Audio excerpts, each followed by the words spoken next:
Need crumb cookies.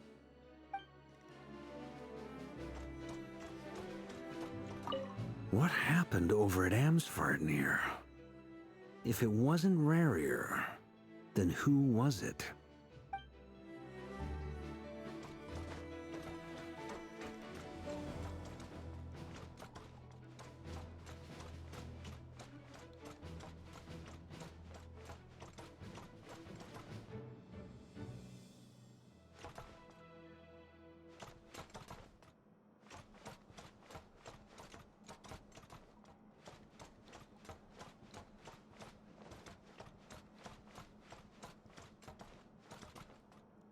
Need crumb cookies.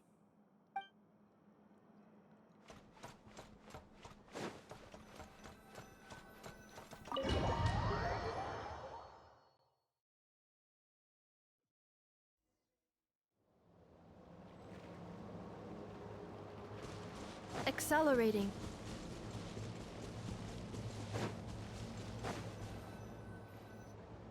Here, this will serve as a good spot to cross over. Arlecchino, hold up a second! Since you brought us all this way, would you mind telling us what you've got planned? We still haven't got the slightest idea what's going on here.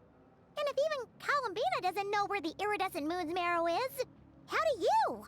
Simple. Because I am an inheritor of the royal bloodline of the Crimson Moon, and one of the last surviving embers of the Two Worlds' flames. Huh? Are you serious? As in, you're a descendant of that Crimson Moon dynasty we were just talking about? The one from ancient Conria? Your surprise is understandable. I was also taken aback when I first learned of it. But the more I thought about it, the more I realized the signs had been there all along. When I was young, I discovered I could wield a very special kind of fire. It coursed like blood through my veins and smoldered away inside my nerves. What's more, whenever I experienced strong bursts of emotion or drew too deeply on this power, it was like some kind of presence within the fire would begin to gnaw away at me, consuming me from the inside out. Exactly. That is why my hands are like this, too. At first, I saw it only as a curse, but once I became a harbinger, the Jester apprised me of the truth. Together with my own investigations, over the past few years, there are several things that I have gradually come to understand. For instance, take the so-called Crimson Moon. In truth, it is nothing more than the shattered remnants of the iridescent moon, fused with the abyss to prolong its lifespan. Since this blood flame was bestowed upon me by the Crimson Moon, it is a fusion of the iridescent moon's former power and the corruption of the abyss. You all understand the nature of the abyss well enough. I draw upon its power, and in return, it hungers for my soul. This strange blackness is the mark of corruption it has left behind. If I recall correctly, you once told me that if the corruption ever made it to your heart, you'd become a completely different person. Yes, and that's the reason I'm always careful not to push my power too far. It's essentially a never-ending tug-of-war. Oh, sounds intense. Anyway, the rest of my story can wait. Is there anything else about the Crimson Moon or the Iridescent Moon that you're unclear about? Paimon has a question. So, the Crimson Moon that the Carians used to worship was actually the Iridescent Moon, right? Which was one of the three Moon Sisters. Does that mean that the Carians were to the Crimson Moon as the Frost Moon Scions are to the Frost Moon? So much of that history has been lost. We have no way of knowing exactly what they were like. But I would suspect that the Conrians weren't as devout in their moon worship as it might appear. The iridescent moon's remains simply served as their link to the Abyss. Later on, perhaps someone discovered a way to make direct contact with the Abyss. Or maybe there was some kind of ideological divide. Either way, a dissenting faction staged a coup and drove out the royal heirs of the Crimson Moon dynasty. Still, Even with the dark sun looming high overhead, the Crimson Moon's glow never truly faded. If you want living proof, it's standing right before you. The first time we met, I sensed something familiar in your presence. When I looked at you, I felt I could see that mysterious red moon in the corner of my eye. In your flames, I saw its broken image, surrounded by a strange black aura. Well, I appreciate that you kept it to yourself. Much about the Crimson Moon is still a mystery, and I'd prefer not to end up as the object of an insane research project. Anyway, time is against us here, so if there's any other questions, they'll have to wait. I just want to make sure I've got one thing straight. In her letter, Sandrone mentioned that since you are unable to contain the iridescent moon's marrow yourself, you intend to leave it in my custody. Correct? That's right.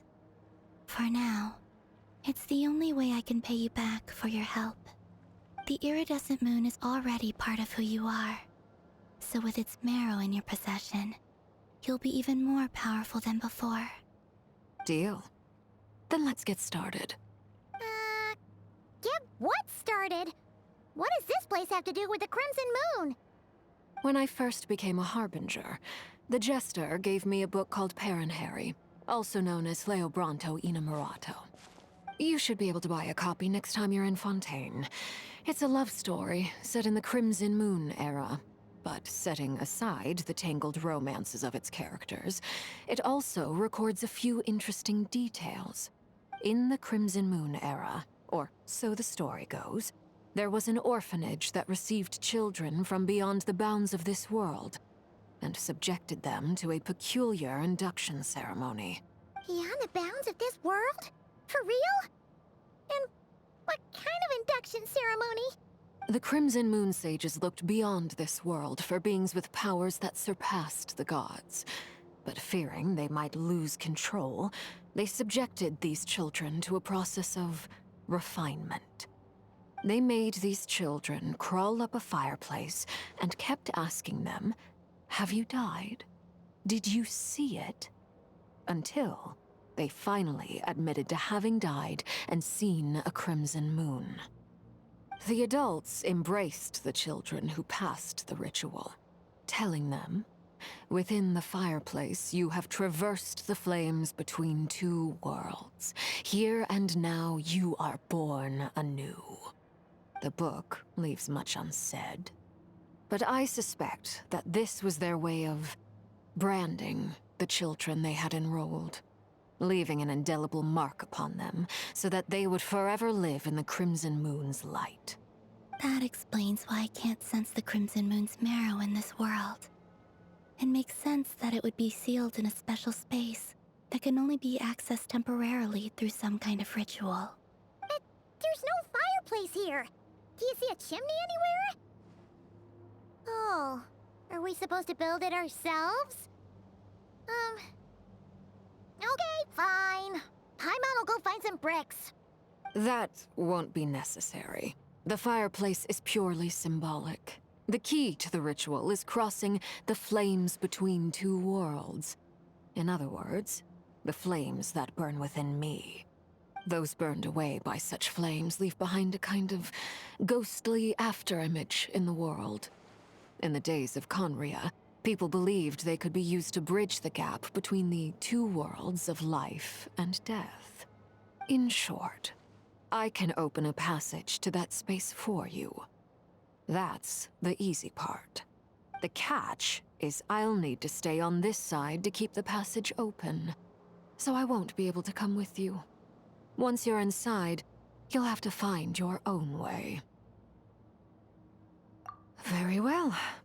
Then I'll open it up. Traveler, spare me a little more moonlight if you would. I may need it.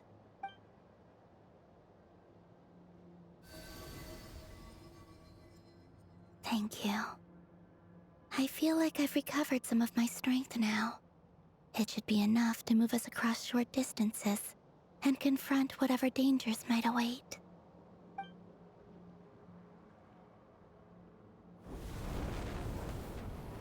Mistress of the seven hues of ages past, great mother of the present, crimson-clad sovereign of the two realms. By fire severed, by fire renewed. I offer myself now and beseech your descent.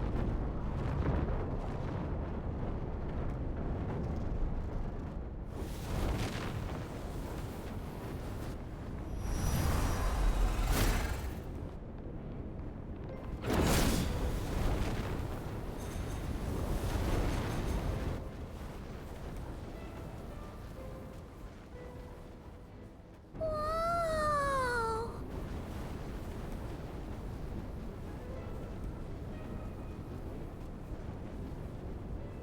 One word of advice.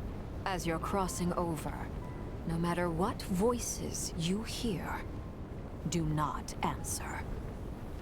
Got it! I sense a sinister gloom inside, but also the familiar light of the moon. I feel that I am about to meet an old friend who has changed beyond all recognition. All right, let's go.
Reviewing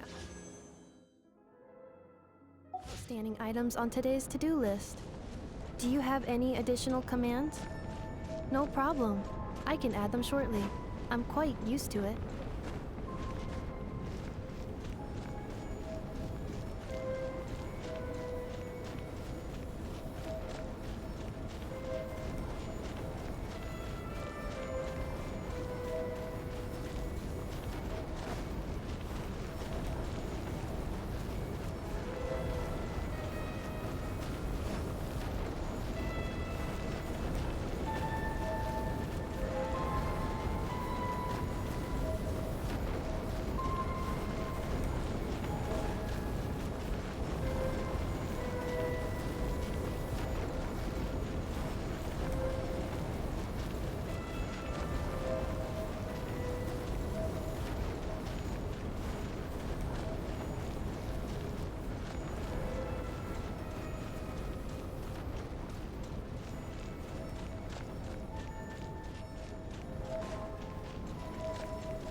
Accelerating.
I sense your presence and crave you death and rebirth.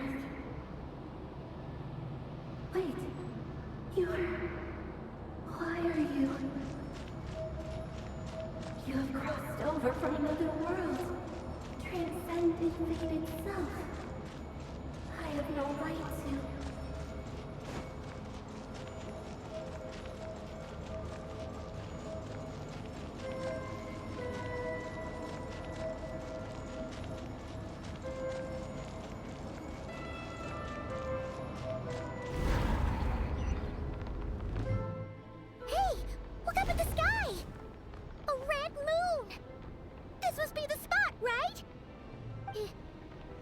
The abyss? It's practically filled the entire place. What now? What a tragic sight. Fragments of your broken body, seized by the abyss, and hung up aloft like mummified remains. Iridescent moon, was this truly what you wished for? Careful. There's something spooky about this place. Feels like something is lurking in the fog. Paimon's right behind you. Whatever you do, don't run off without her.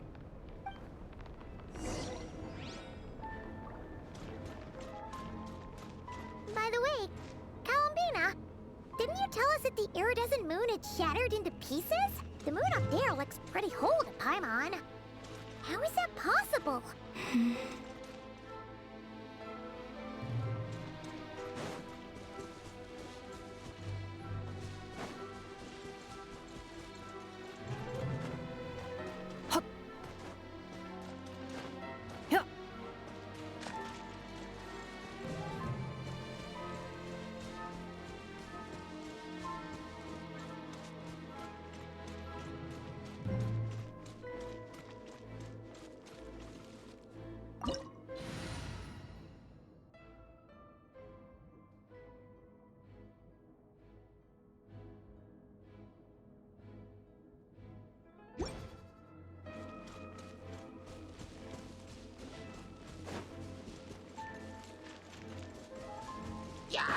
Cleanup sequence in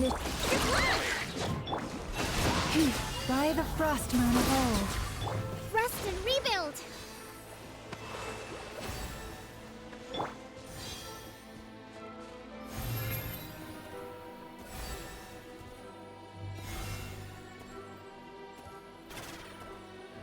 Just like I thought. It was only a facade.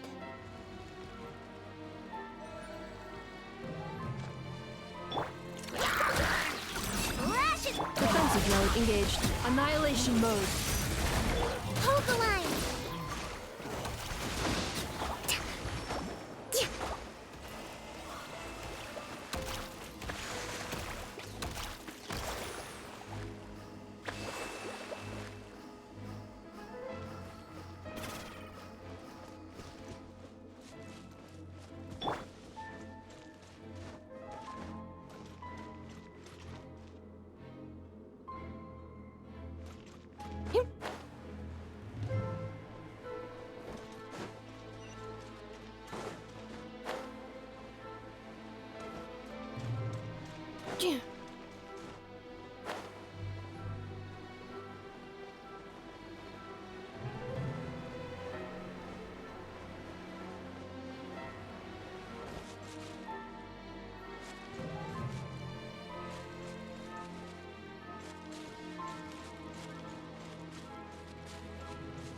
Cleanup sequence initiated.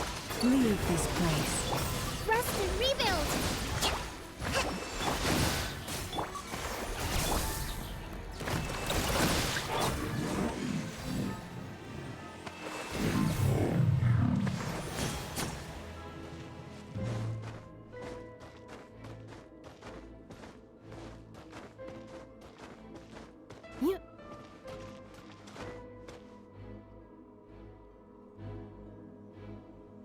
Huh? Huh? For real? That's way too high! There's no way we'll be able to reach it! No. I'm not sensing anything up there. It's coming from under the mountain. Let's see... Ah! There's some kind of weird shadow over the water! Wait, see that? Looks like a mechanism of some sort. Let's check it out!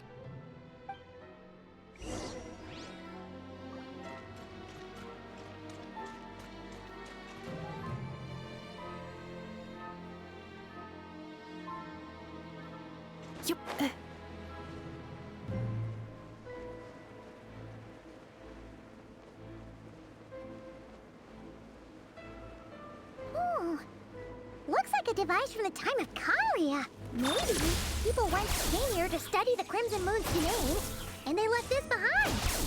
Oh, if we could activate it, we might find some clues.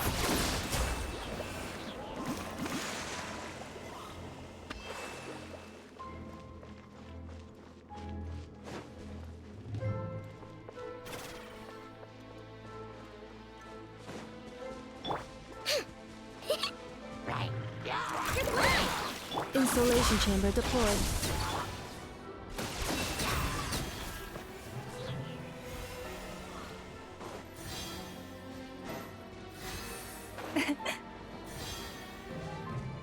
The vessel energy here is too strong. We better pull back for now. Hold the line.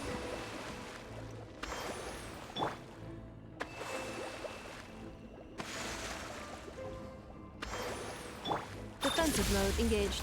The vessel energy here is too strong. We better pull back for now.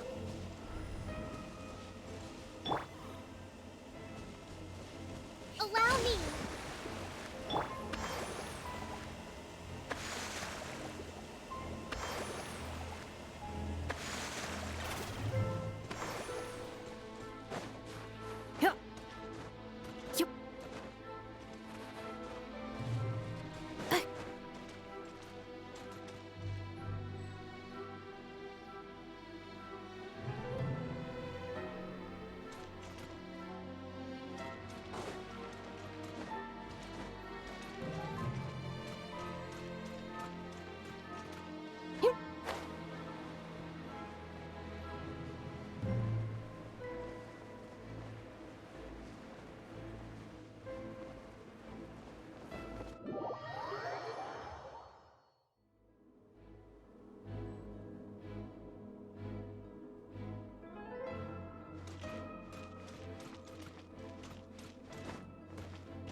accelerating.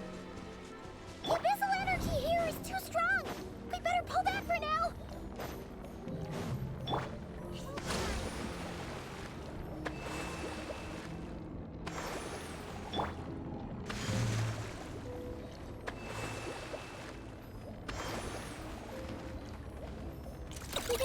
Go claw!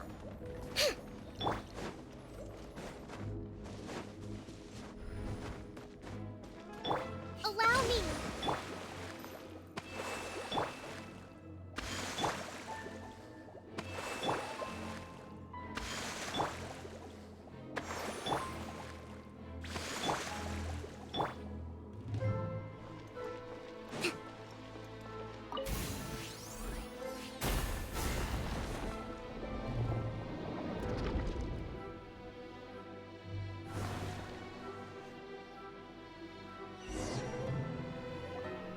Hey, look at that! Now that the mechanism's running, the shadow in the water looks different.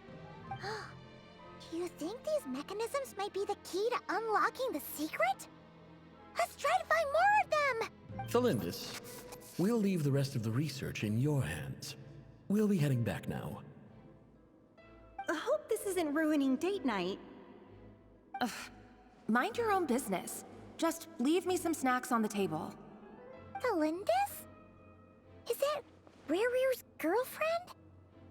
How come we're hearing her voice here?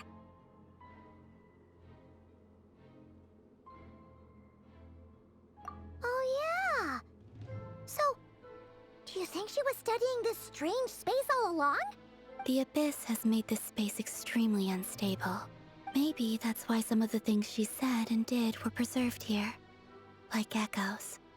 Or after images. Whenever I see this view, it takes me back to a poem from my childhood. Waning moon, oh lifeless damsel, weeping on the mountain crest. Mourning still in wistful tone, her fragile soul now laid to rest. For me, of all people, to be here investigating the mysteries of the Crimson Moon space. Is it a coincidence? Or something more?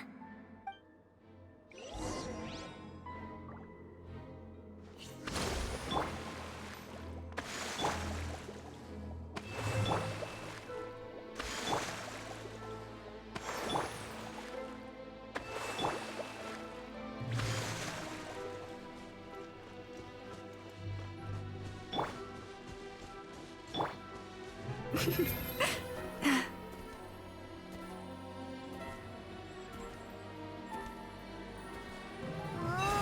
like the Abyss has messed up this mechanism.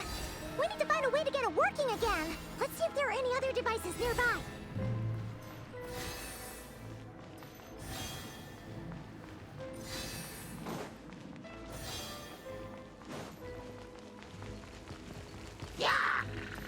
Forest, protect.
I see. So the moon marrow, or rather the power of the 3 moons, is the key to unlocking. If it really does exist, then maybe this madness can finally be put to an end.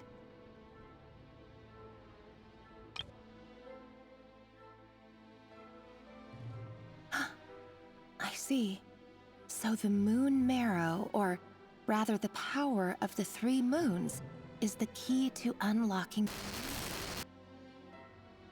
If it really does exist, then maybe this madness can finally be put to an end. If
Accelerating.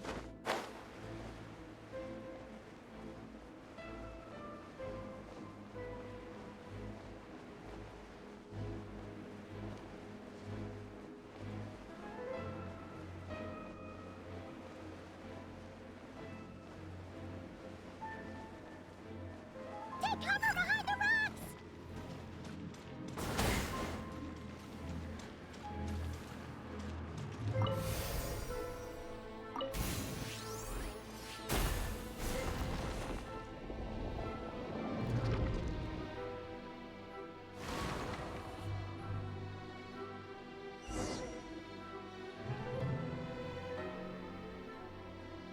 With the Abyss inhibitors in place, I should be able to access the chamber with the moon marrow. Oh, Rarier, with every step you take, you're drifting further from what you truly desire. But you're not the root of the problem. Ever since that outsider set foot in Conria, the Vinster King has sunken deeper into madness. If only I could get my hands on that outsider.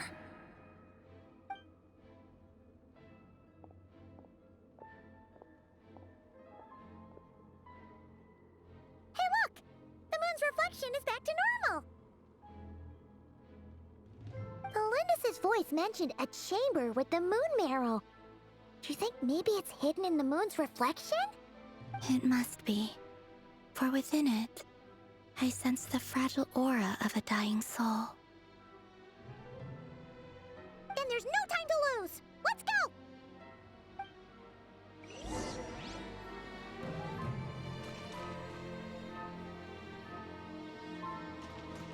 Huh?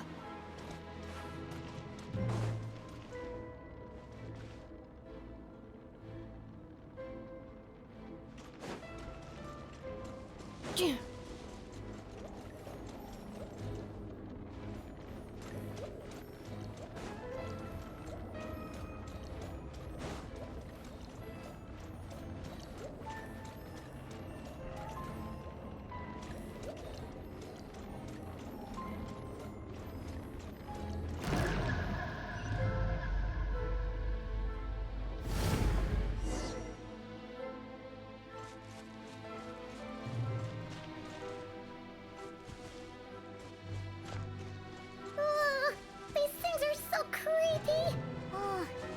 Looks like we'll have to destroy them if we want to get to the iridescent moon's marrow.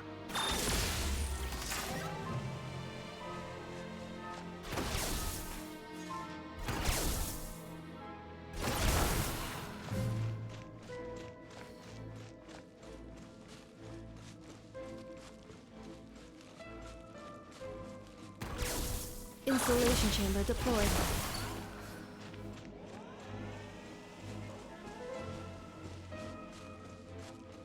That must be the iridescent moon's marrow! Oh, but we'll need to destroy these things before we can reach it!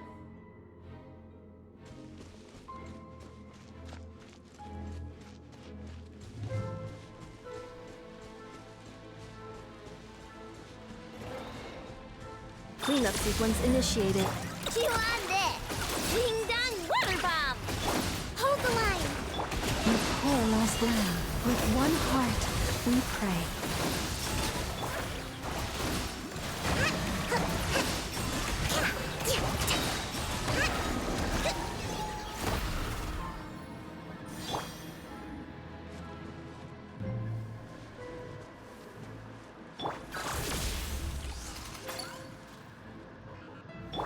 Rest and rebuild!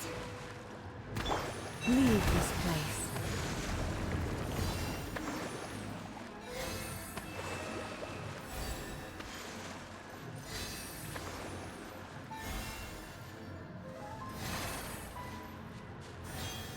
Lush as the moonlight.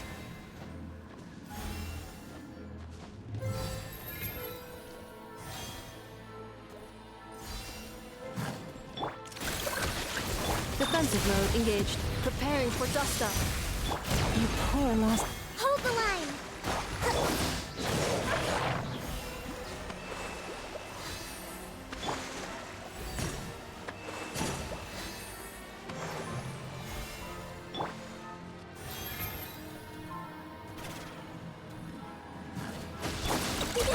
Go claw! Insulation chamber. Rest and rebuild!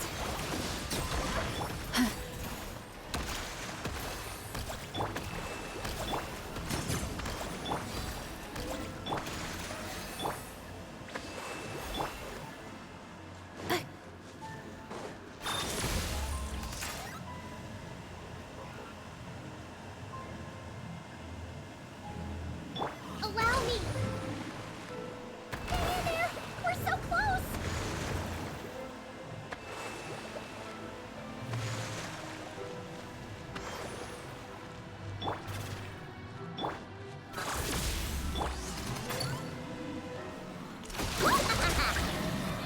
Ding dong water! Leave this place. By the frost moon of old. Rest and rebuild! Torrent, bring refuge!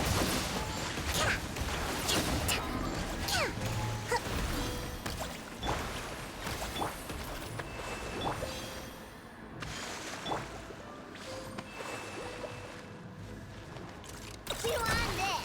Defensive mode engaged.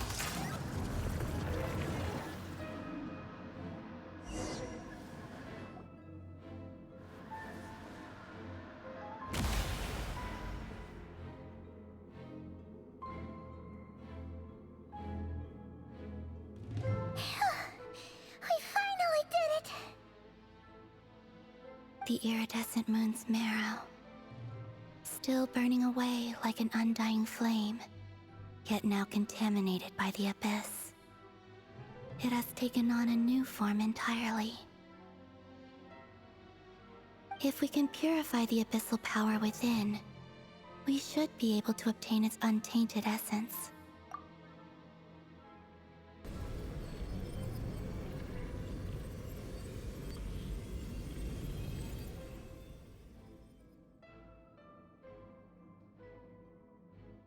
It's so cold. Is it you? Are you here? Huh? Are you talking to us? At long last, I can see you once more. Our fates have crossed, and I am finally free. I'm sorry, I lied to you. Even knowing what was to come, I still couldn't let go of the fear in my heart as death drew near. The moment the moon shattered, my body began to split apart piece by piece. Like I was being cut into pieces by 1,000 blunt blades. My thoughts scattered as the cold crept in, but I could not bear to fade away like that. Tell me, what was it that brought you to us all that time ago? If only I had possessed your courage, then I might have been spared this torment more painful than death. You look so puzzled. That's how I felt too, when I first saw you. But trust me when I say that everything happens for a reason. Farewell, Hypo.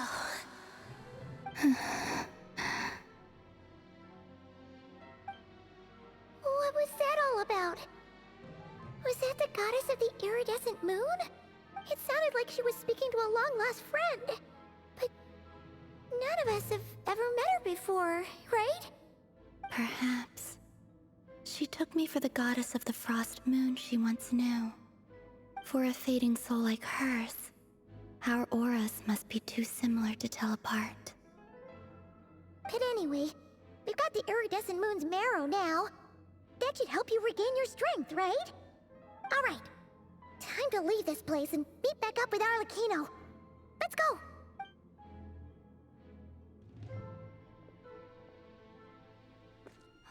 That's odd. This place looks different than when we came in. Waning moon, Huh? oh lifeless damsel. Oh.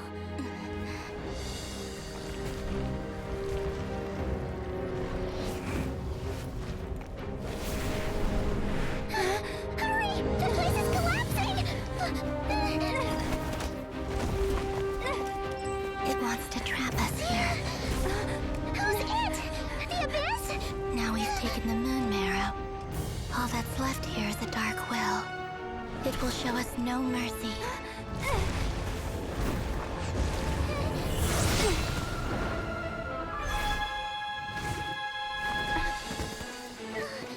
Give it back! The Crimson Moons! My marrow! My heart!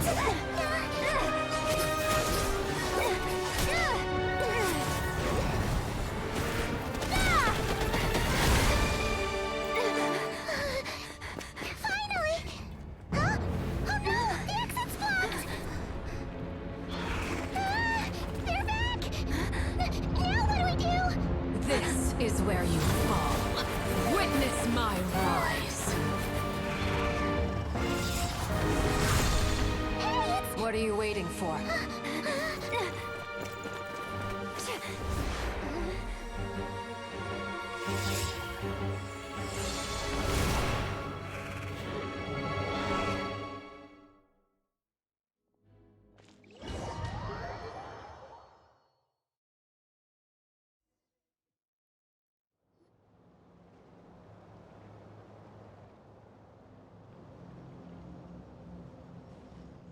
Oh, we made it!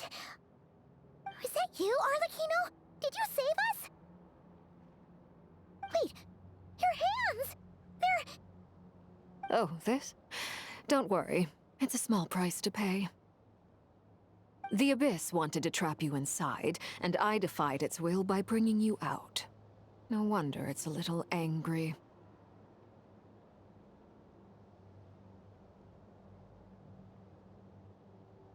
No. I have paid the price, albeit a small one, and it cannot be undone. My hands have already fused with the Abyss. Purification would simply destroy whatever's left of them. But surely... Oh, we're so sorry, Arlecchino. Paimon can't believe you'd make a sacrifice like this for us. As much as I'd like to call it a favor, the truth is I was simply holding up my end of the deal. Well, Columbina. Yes, you did your part. And as promised, I will leave the iridescent moon's marrow in your care. From this day forth, may the two worlds' flames burn ever more brightly.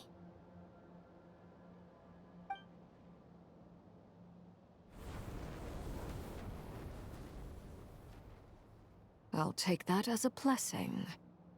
Now, Columbina, give me your hand. Accept this moonlight I offer in return.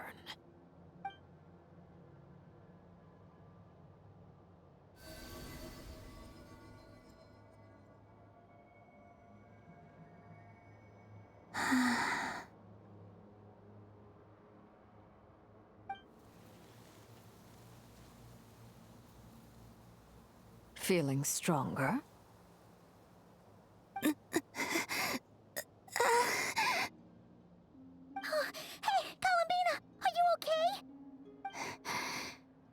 I'm fine. Our powers are a little at odds, that's all. By the Frost Moon's authority alone, wielding the power of the other moons was always going to be a stretch. Still, I think it's fair to say that your strength has returned, at least to the level it was at as Third Harbinger. It's still not enough. There's no way I can hope to challenge Rarier like this. Just one more ray of moonlight, if you would.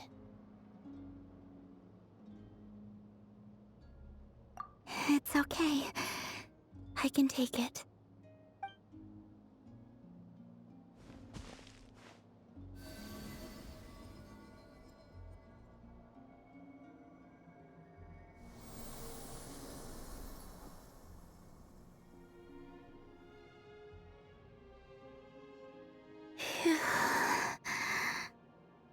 How about now?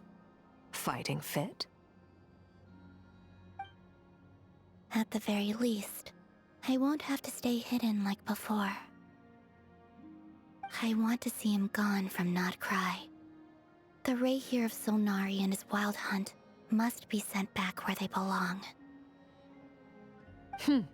Well, it's good to have something to aim for. You certainly seem more alive now than you did earlier. When I first met you, you didn't strike me as a ray of moonlight. More like a wisp of fog drifting in from who knows where, ready to scatter at the first sign of a breeze. But now, you're full of vitality, just like the Frost Moon, once the brightest of them all. May you keep shining, Columbina. This is who you are. Thank you. Look after yourself too, Arlecchino. I know you have plans of your own, and that's why you're always seeking to grow stronger. But whatever you're after, don't let the Abyss take a hold of you.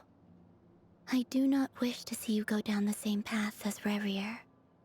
I appreciate the concern, Columbina. Although perhaps it's time you took a new name. A new name?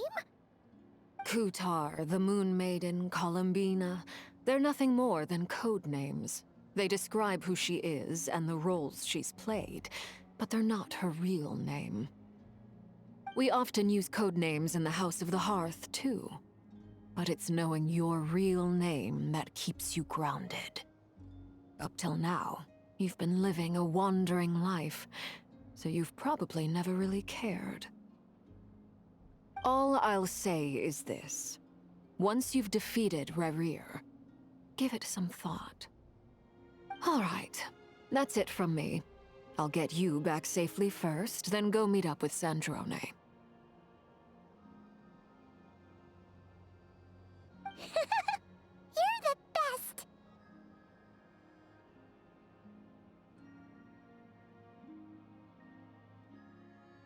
I appreciate the gesture. It speaks to your good character. Anyway, let's get going. There are more urgent things to do right now than trade compliments.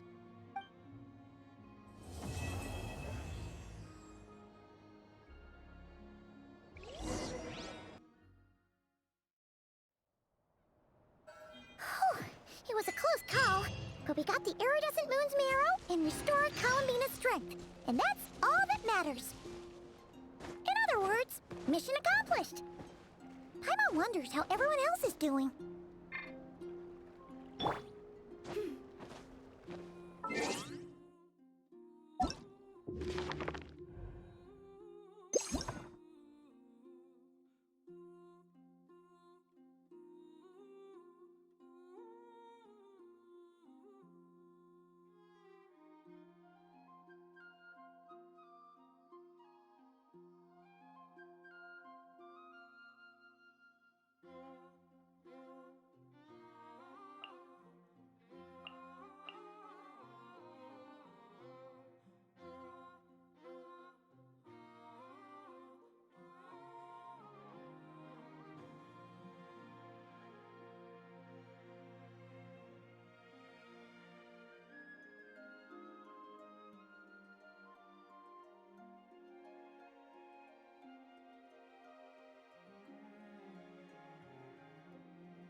Cleanup sequence initiated. Ultimatum protocol.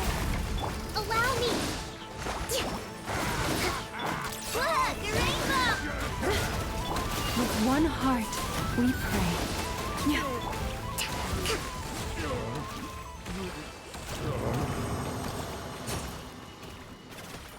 Let's move out.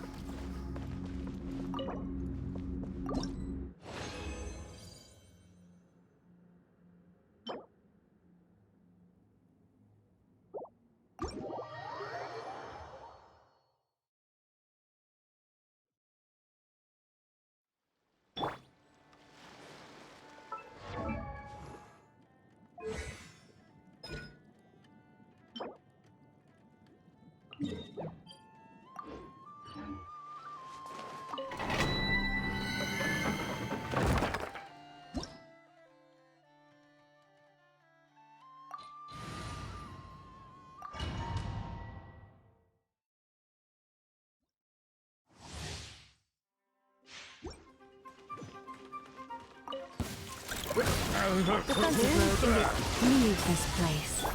Flash attack! Rebuild! By the frost moon of old.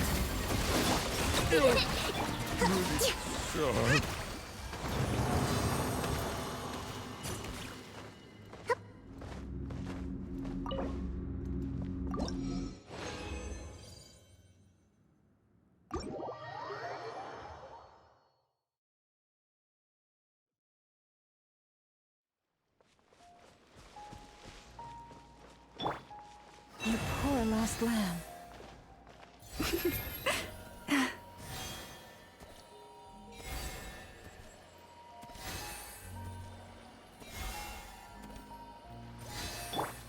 Eeny, meeny, miny, mo. Oh, do you think the others are making good progress? Hope it's all going smoothly. Oh, hey look! They made it back as well! Flint's! Llama! How did it all go? All is well, thank you. Nefer and Yehoda had to stay at the curatorium to wrap things up, so they won't be joining us for now. I ran into Miss Anefa and Miss Aino on the way back. Their work is still in progress, so I suspect they won't be back for a while either. You seem rather cheerful today, Mr. Flint's. I certainly am. I achieved what I set out to do and came away with more than I bargained for. Fighting alone can get quite tedious, but I had the good fortune to run into a pair of brave young warriors. We meet again. How have you been? Albedo! What are you doing here? That would be a natural assumption to make. It's also the correct one. These two courageously lent me a hand while I was fighting the Wild Hunt. When they told me they were Servarka's colleagues, it all made sense. And given how people of outstanding talent tend to cross paths, it's no wonder you're already acquainted. So, who's your travel buddy, Albedo? Why don't you come and introduce yourself?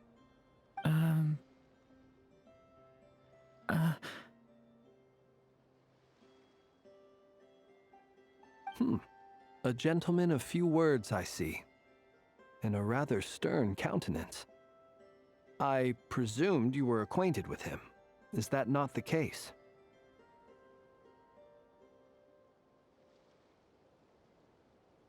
It's nice to meet you. Again. We've technically met before. Wait a sec! You're Minnie Durin!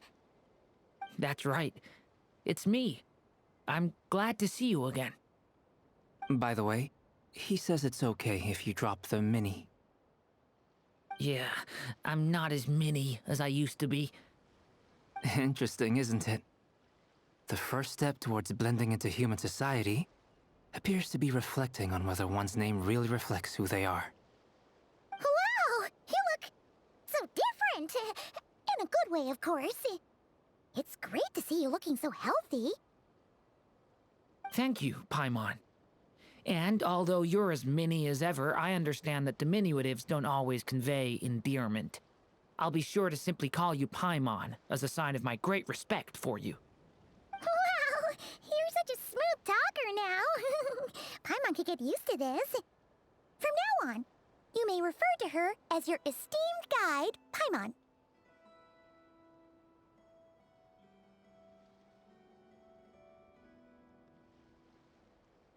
Personally, I think our little Paimon is the perfect size. When people call her Little Paimon, it's just because she's so adorable that they can't help themselves.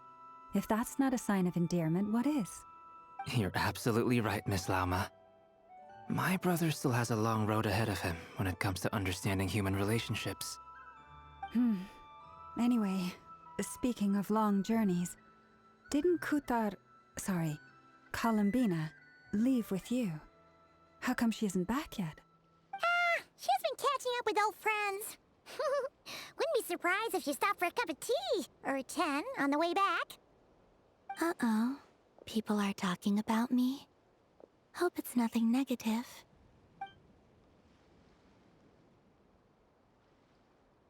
Judging from your expressions, I'm guessing it all went well?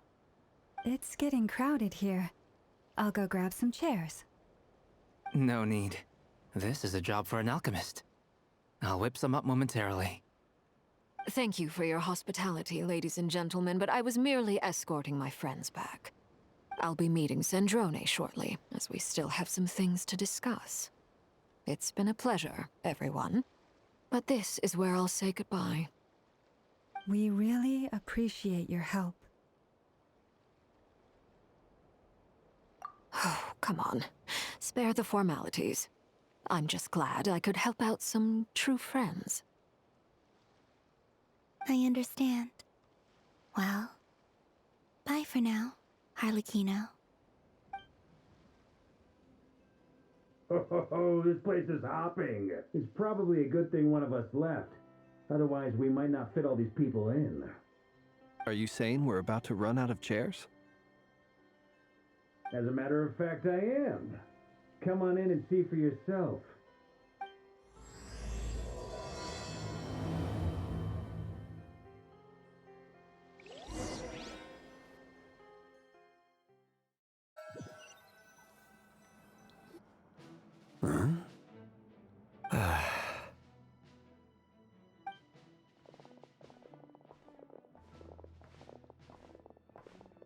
I overheard your little chit-chat outside, by the way. With Miss Columbina's colleague gone, we should be back to the original crew plus the other colleagues I brought in. Though, it looks like we have another new face. Someone else managed to rope in a colleague too? Frankly, you and Paimon are the only people I know here. This here is Deansliff, colleague of Teyvat's greatest guide, Paimon, and greatest adventurer, the Traveler. Well, not exactly colleagues, more sort of friends. When someone else jumps in to do the announcing, you know you're speaking to someone important. Let's hear what he has to say. Note to self. Once Paimon knows your name, the rest of the world will soon follow. When he comes looking for us, it's usually something important. Paimon's guessing you've heard about the Wild Hunt, then. From the looks of it, you're about to hold a meeting. If I were to say that the Wild Hunt is our mutual enemy, would that earn me a seat at the table? As the saying goes, the enemy of my enemy is my friend. Mr. Dainsliff, there's a seat with your name on it. Though, I can't promise the same for everyone else. Hey, Albedo, think you can rustle up a couple more chairs? After all this time apart, Grandmaster Varka's first order is to rustle up a couple more chairs. I've missed this. Is he being sarcastic? Hey, he's your brother. Why are you asking us? I've still got a lot to learn about the nuances of human conversation. Trying to decipher Albedo's way of speaking has been like jumping in at the deep end. Oh, good point. Paimon gets you now. Don't sweat it. There are people who go their whole lives without getting the hang of it. You're ahead of the game already.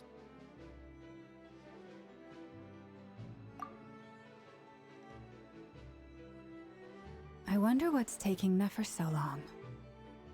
Perhaps you should go and check in with her. If anyone can hurry her along, it's you. I just got back from the curatorium. Besides, aren't you curious to see what's taking her so long?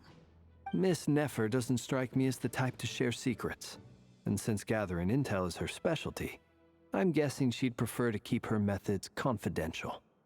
Under such circumstances, would it not be tactless for me to impose? Oh, but it's fine for me to impose. What can I say? You have an unrivaled ability to garner people's affection, Miss Moonchanter. Besides, you have far more in common with her than I do.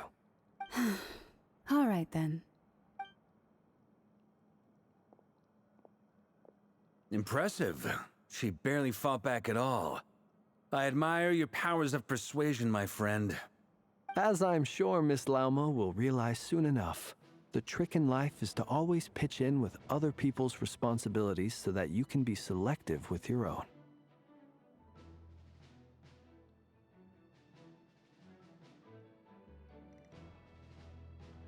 Another trick is to simply hide in the background. Spoken like a true sage. Anyway, looks like we've got some time to kill before the meeting. Let's take a little breather, folks. And feel free to chat amongst yourselves. We'll get down to business once the other two arrive.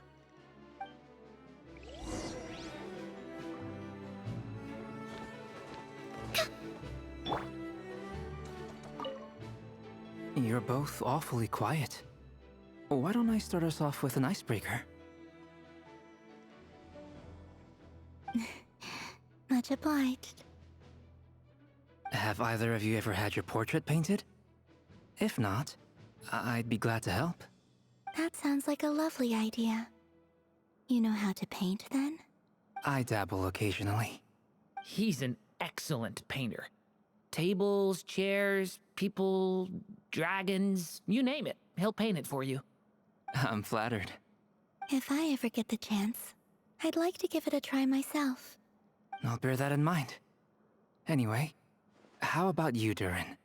What sort of portrait would you prefer? Oh, I'd be fine with anything. Whatever style feels best to you. Very well. Then I'll play it by ear. You can replicate any style I want? I can try. If you show me a sample, I'll do my best to match it. Thank you. In that case, I'll dig up some reference material for you.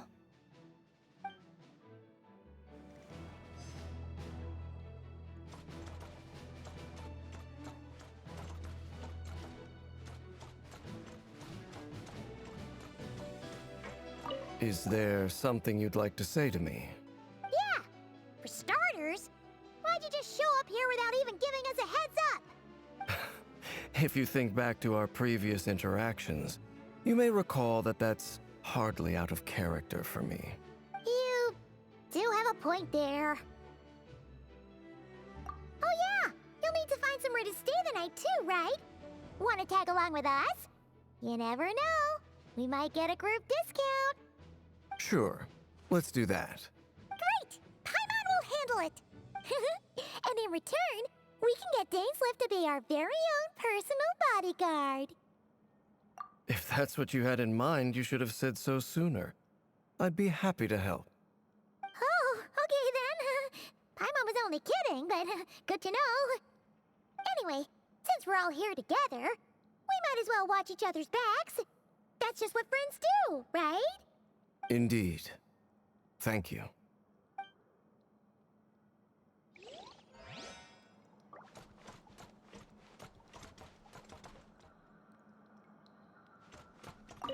Truth be told, I can't remember the last time I was in a meeting with so many people. You're not alone there, my friend.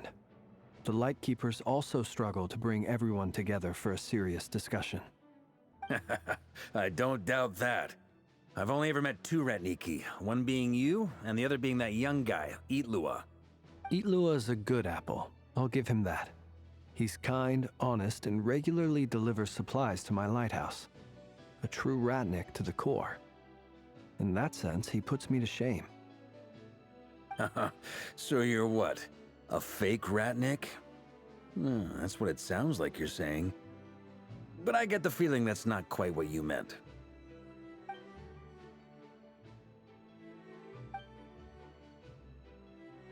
Come on, why the awkward silence? Sorry. I'm not even gonna bother trying to hide it. You've known all along, haven't you, my friend?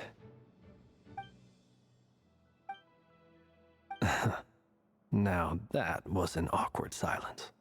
Let's just keep this between ourselves. Probably best if Eloa doesn't know, huh? That goes without saying. Gotta be careful what you share with youngsters, after all. Anyone else in the know? Let me guess. The Traveler and Paimon? It's dangerous being too sharp for one's own good, you know. Then, in the name of the Animo Archon Barbados himself, I swear, your secret's safe with me. When we went for drinks, you said that you and Barbados were practically best buds. In the light of that claim, do you really expect me to take your oath seriously? Of course. Just as long as you don't go spreading around the fact that I'm close with Barbados, all right? Fair enough, then. Nothing like a bit of mutual leverage to seal the bonds of friendship.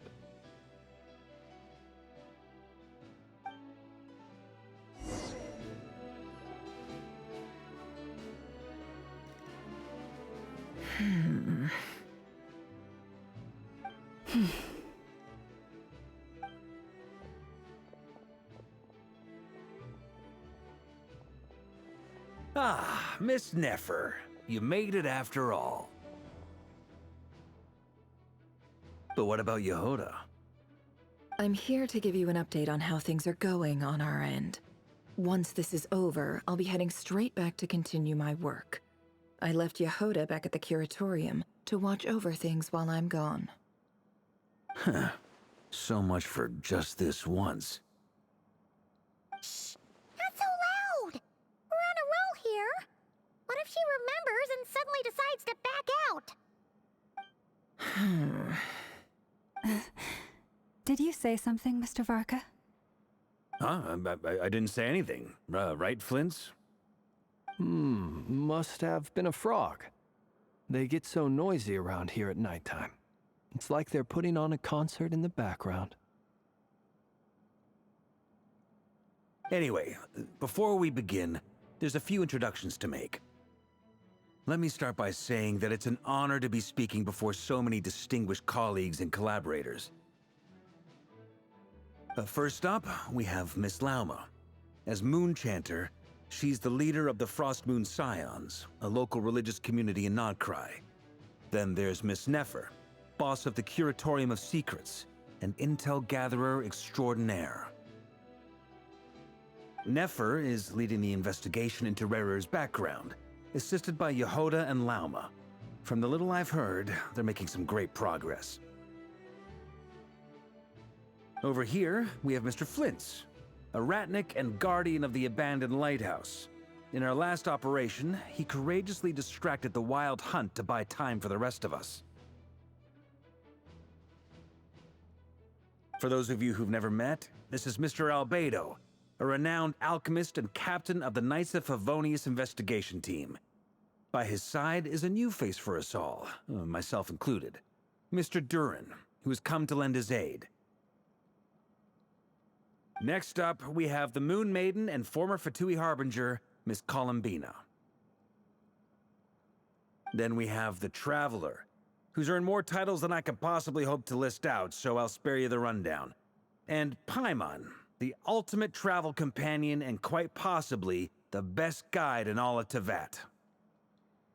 Wow! That's a lot of people! Great turnout! Miss Nefer, it looks like you might have another job coming your way, so, congratulations on the booming business, I guess. You think I haven't got enough on my hands as it is? Who's looking for me now? That would be me, Miss Nefer. I have a commission for you. And you are? Who I am doesn't matter right now. What does matter is that I'd like you to gather more intelligence about the Recher of Solnari. Well, it's not as if we never take on anonymous commissions. But in your case, I'll have to decline. I'm gonna take a wild guess and say your job's probably more hassle than it's worth. Something about you seems like bad news. It's my eyes, isn't it? Conrian, I assume. And what's with the mask? Are you trying to hide your identity? In any case, the fact that you're even still alive raises an awful lot of questions for me. My name is Dainsleif, and yes, I am from Conria. As I'm sure you're aware, the Recher of Solnari's real name is Rerir. He was once an acquaintance of mine. Really? Then you must have been quite an influential figure yourself. You flatter me, but none of that matters anymore. My point was simply to clarify why I have asked Miss Nefer to investigate Rerir's background. So you're both from Conria, and it sounds like you used to be friends? What am I missing here? Surely you already know how he became one of the Five Sinners. I'll tell you everything I know. The history of Conria, the names and identities of the Five Sinners.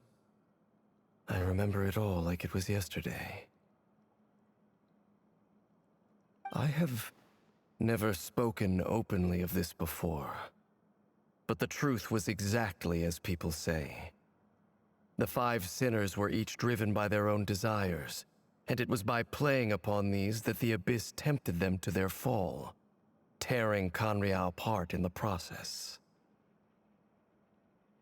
The visionary, Vedifenir, who wished to foretell the future. The wise, Haroptatir, who sought limitless knowledge. Gold, Rhindaughter, who desired to create life. The foul, Sertologi, who pursued supreme strength. And last, but not least, Recher of Solnari, Rerir, Ravager of the Moon. Of the five, Rerir is the only one who remains a mystery to me. He never harbored grand ambitions, so what changed in the space of a single night? How did he come to fall like the others? In other words, you're saying that his change came as a shock to you, and you have no idea what actually happened?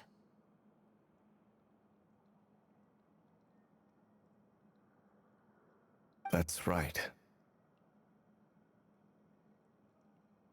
You mentioned how the Abyss tempted them, which led to their fall. But what did that look like in practice? And what other context can you give me about the events of that time? The more detail you can give me, the better. Strangely, now that it comes to it, I hardly know where to begin.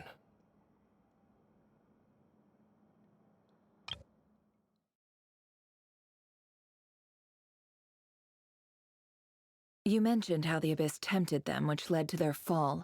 But what did that look like in practice? And what other context can you give me about the events of that time? The more detail you can give me, the better. The fateful night took place during the era of the Eclipse Dynasty. One day, my elder brother, the visionary, Vedifenir, was summoned to the palace by the Vinster King, only for the king to gouge out his eyes and cast him into the dungeons.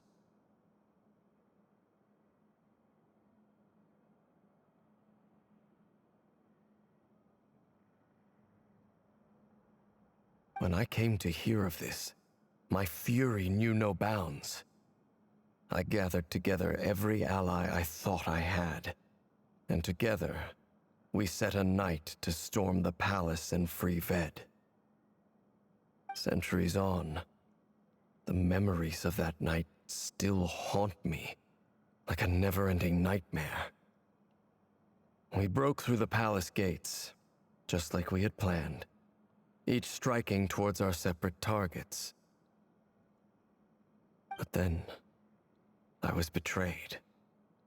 Even Vedafenir, the very person I had come to rescue, abandoned me and partook of the Abyss's power. So, it's personal after all. Then tell me, Mr. Dainsleif, what price are you willing to pay? You, of all people, must know that nothing comes for free. I cannot say what price would be worthy of such a commission. But know this. Rerir was not always a madman. Believe it or not, there was a time when he was just an ordinary man, working for the Conrian Intelligence Service. Uncovering the truth of Rerir's past is the only way to unravel this mystery. But before you decide if you will accept my commission, I will tell you more about him. Enough, I hope, to help you plan your next move. Sounds pretty good to me. Feels like we just flagged down a random passerby, only to discover he's actually a master strategist who has a score to settle with our enemy.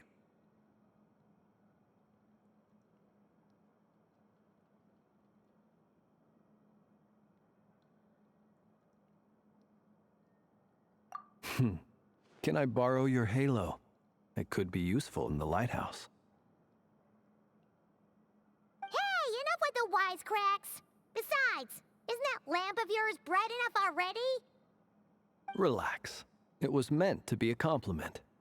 If that was a little over the top for your liking, I'll make sure to tone it down next time. I'll give your proposal some serious thought, Mr. Dainsleif. Let's speak in private once the meeting is over. Before that, there's a few things I'd like to share.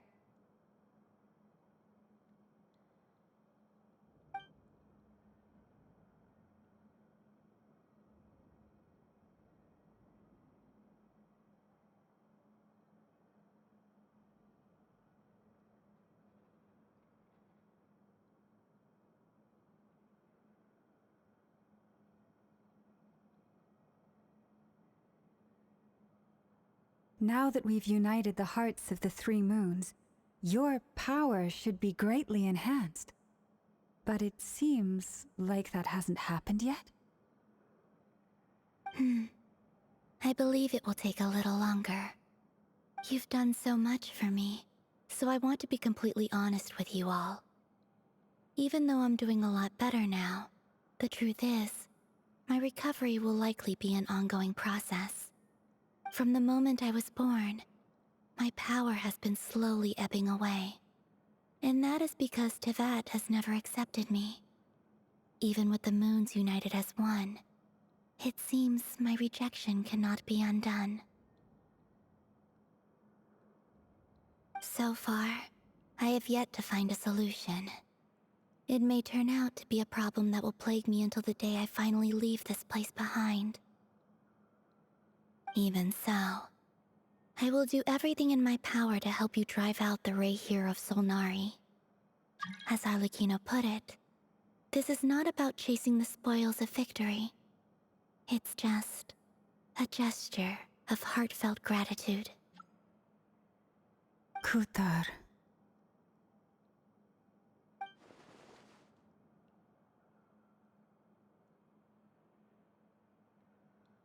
Defeating the Rayhir of Solnari will be no easy task. While my strength slowly recovers, we'll also need to gather more intel. Naturally. We should take all the help we can get if we hope to defeat him. We've considered several viable plans now, but our choice hinges on the answers to a few key questions. Is it even possible to kill Rerir? What experiences shaped the person or monster he became? And what's he really after? Given Albedo's expertise in alchemy, I think we should leave him to try and answer the first of these questions. Understood. As for the other two, I'm afraid we'll have to count on you again, Miss Nefer. Believe me when I say it's not my wish to burden you. But right now, relying on your skills is our only option. So you're placing all your hopes on me, huh? We can't thank you enough for agreeing to help us. Honestly, I can hardly believe how lucky we are. You sure have a talent for changing your tune, Miss Moonchanter. Timid like Yehoda one moment, then flinches insincere flattery the next. Ladies, please. I must object to your portrayal of me. That's all. Feel free to keep bickering. Just pretend I'm not here. I almost don't want to leave this room. I'm curious to see how this plays out. I have faith in you, Miss Nefer. Something tells me you'll stand by us until the very end. Oh? And what makes you so sure of that? What if I suddenly decide that my compensation is insufficient? This isn't about the money. I can sense that you've got a deep-seated distaste for Rerir. And knowing you, that alone is motive enough. Look at them getting along so well. Like two peas in a pod. And I'm the one they accuse of insincere flattery. There is no justice. Miss Lauma, you have to understand something. Unlike you, I don't actually enjoy having everyone's hopes on my shoulders. Is that right? Well, maybe the fact that I'm willing to put my hopes in other people says more about me than you. But the fact is, I also trust you. And that's because I know that you're someone we can count on. Anyway, we've got our plan, so let's get moving. Mr. Dainsleif, let's talk. And Traveler, once we're finished, if you've nothing else planned, I'd like you to come with me. This whole experience is teaching me a lot. For instance, I now know that when other issues come up in the future, I'll have far more luck getting Lauma to convince Miss Nefer than trying to do it myself. Hate to say it, friend, but that's one of the funniest things I've heard in a while. Why? You think I've got it wrong? Quite the opposite. But what makes it so hilarious is how long it's taken you to realize.